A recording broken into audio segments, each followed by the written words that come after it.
Okay, everybody, this is the second video concerning this left labrum surgery on my left shoulder.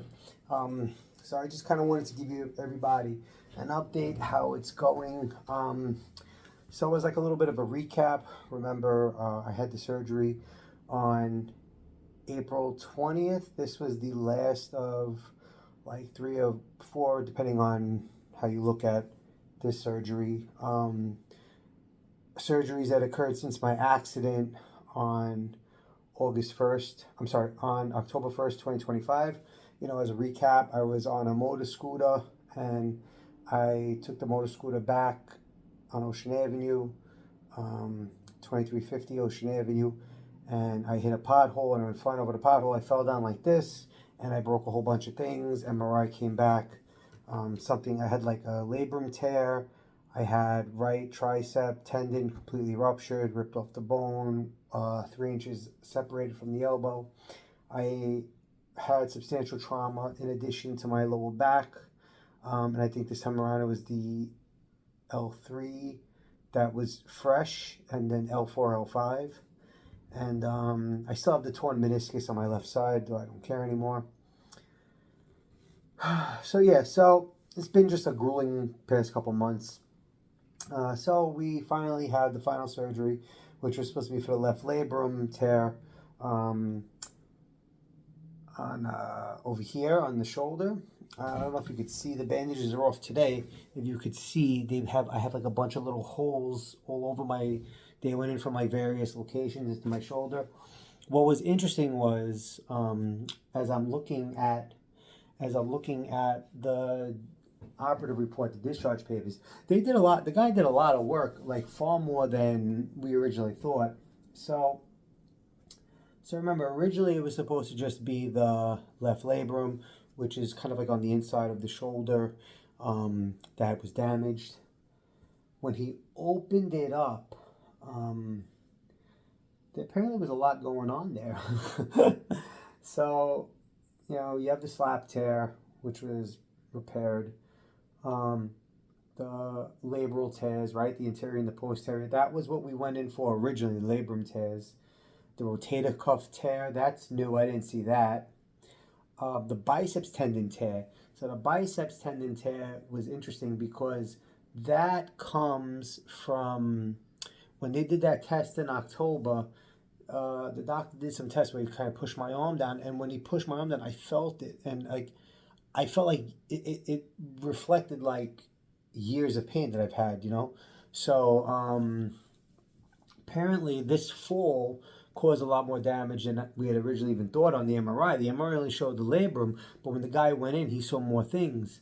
Um, I don't know if the prognosis, I don't know if the diagnosis from the MRI was good or bad. I don't particularly like that much the MRI place that wound up doing my MRI. I didn't think they were the most professional in the world, so it could very well be that they just picked the part that you know was more prone towards surgery. I don't know. But yeah, I mean, looking at this, no, the guy did like 11 different works. He did. So he did a debridement of the tendon in the tendon area, of like the labrum area. A lot of the scar tissue over the years, a lot of like garbage that was in the area. I see here biceps tendon tenodesis using one anchor. So that is where the bicep detaches on the outside. They put an anchor in, and then they strap it onto an anchor, and that's how the bicep tendon in place. Um, there's more cleaning. I think that is with the removal of water. I think that one. Then yeah, obviously I see the repair of the anterior and the posterior labrums. Obviously I see that there.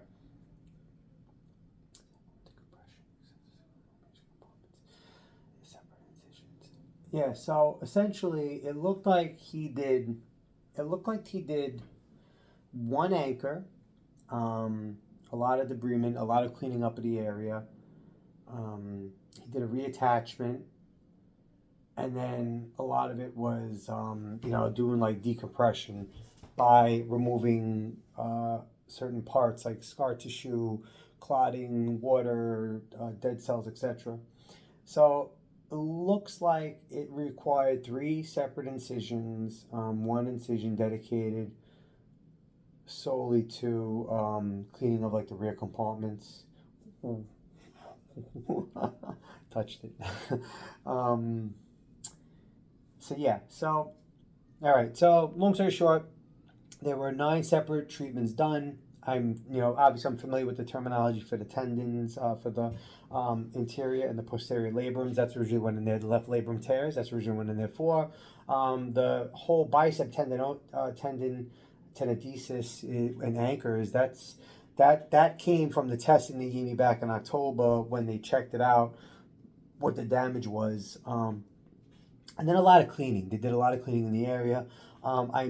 Shoulders are one of those things where you just have like substantial scar tissue and buildup over the years. Your shoulder is a very, it's not very, what's what I'm looking for, like the blood flow doesn't flow very clean to the shoulder. It doesn't have a lot of blood flow to it, so it doesn't get a lot of vitamins. It doesn't clean itself out. It doesn't repair itself. It's a very inactive area. Like, it's super active, but as far as blood flow is concerned, it's very inactive.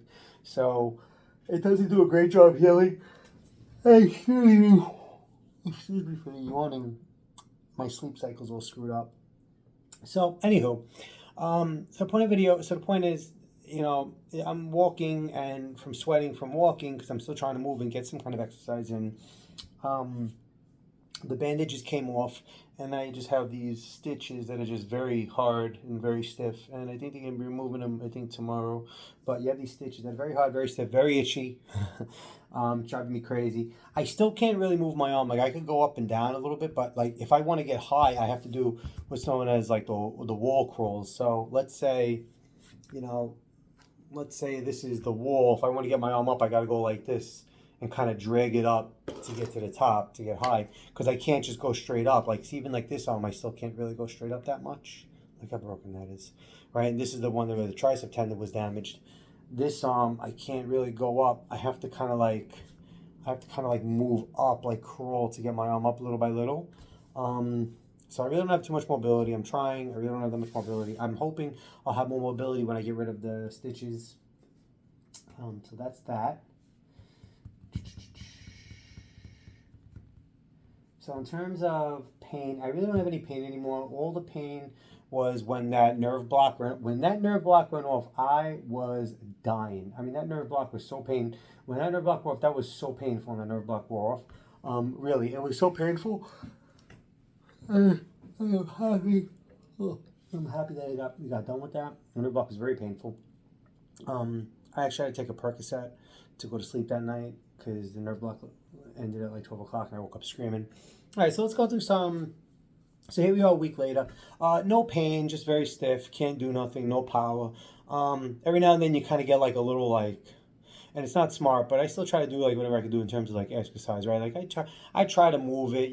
They tell you to do your pendulums where you make your arms swing back and forth. Your wall crawls up and down to get mobility because you want to keep mobility in the arm, right? You always want to keep it mobile, moving. I don't have that much ability to keep it above the midway.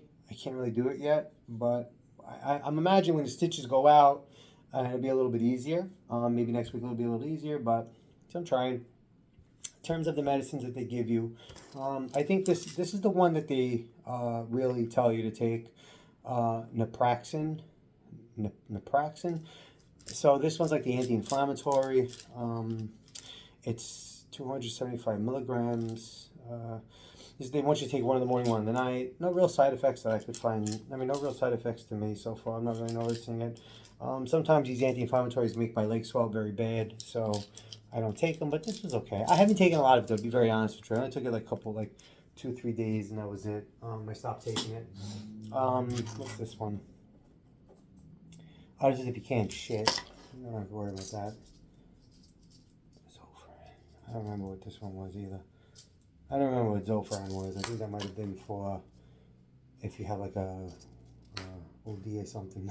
And then they gave you this stuff, the Percocet. I didn't like it. I took it one night because I needed to sleep.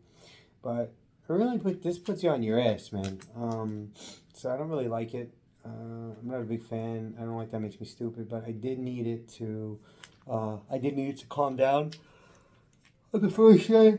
The pain was very bad on the first night, so I did need to calm down. So, but yeah, long story short, I don't take any more meds. I think they're all done. So while I appreciate that they gave me all these meds, I don't really need any of them. So, whatever, they're there. I don't know. If anybody wants, you can come take them. So that's really all there is to it. I mean, there's really nothing. I started, in the first, until I took the bandage off, which it fell off on its own. I took the bandage off in the 7-day mark, and after 7 days, I started wetting the area. Showers before that, I would put a garbage bag over it to keep it. I would put a garbage bag like up to here and kind of just hold it down, and I would tie up the garbage bag to be able to take a shower. And that's really all there is to it. There's really no science, nothing here to worry about. Exercise, you're going to keep walking, keep moving. There's no reason why you can't exercise and walk and move. Like, you could still, walk the treadmill. You can't do your elliptical, obviously, right? Because you can't move your arm.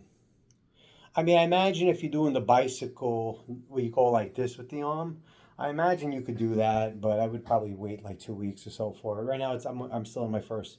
Today's Monday, so tomorrow will be like a full week. So I mean, I'm not gonna do it yet. I'm probably gonna wait 4 weeks before I really go to the gym and start doing it really big again. Because honestly, man, I'm not taking any chances this time around. So, you just keep doing what you're doing. Walk every day, live your life, do what you got to do. One really unusual thing I do got to comment on about this whole shoulder pain, this whole shoulder surgery. One really unusual thing I got to comment on it, and a lot of times I think this pain that you suffer is mind over matter. When I first came back and this pain was really bad, right? Because the next day I was screaming, right? From when the block wore off and everything hit you all at once. This arm, like immediately improved right away. Like, I mean, it's obviously not what it used to be, right? Because I still can't do anything. I still have a bad elbow, whatever it is. It's all a big problem. But like, it got better almost right away. Like, right away, shit got real. Like, I was able to put my arm up and like grab things on the shelf now. I mean, I still kind of go like this sometimes, to take stuff. But it's almost like night and day. It was really crazy. So I don't really know the origin of that. I mean, I'm assuming it's some kind of. God almighty, I'm so sorry. I'm just so tired. I get like, I don't know, my sleep cycle is very bad. I just assume it's some kind of mind over matter thing, like, your body sees it needs help, right? So it calls in reinforcements, and your right arm winds up becoming the reinforcement for your left that's already damaged. So, I mean, that's the only really weird thing. But other than that, everything seems pretty stable. Doc did a great job. Dr. Peter Tomasello did a fantastic job, orthopedic surgeon. Really funny guy, really nice guy. I look forward to my follow-up tomorrow. To let him know, give him a kind of heads up of what happened, how I feel about everything. But it's really nothing but good things to say. I'm excited to. I'm gonna blow through the surgery. Sorry, I'm gonna breeze through this therapy because I can already feel my shoulder like itching to move. It just, I think mentally I need to remove these stitches to feel better, and then I'll just go right into my bands. All right, last comment on this one. So I installed along my apartment a whole bunch of hooks for the wall where I could put bands on these hooks and I could work out, from in the house, from bands on these hooks. And I'm actually looking forward to this whole band workout thing going on because that's all I can do. And, it's something I feel comfortable with. And I have to do something because I don't want to do nothing, right? So I have to do something. And bands seem to be the way to go. They're the least amount of pain. And the only thing that I could do, because with the bands, right, the higher up you go, the resistance increases as you move up. So as you go into your tension area, the resistance increases, and as you come back, the resistance decreases, which is very good.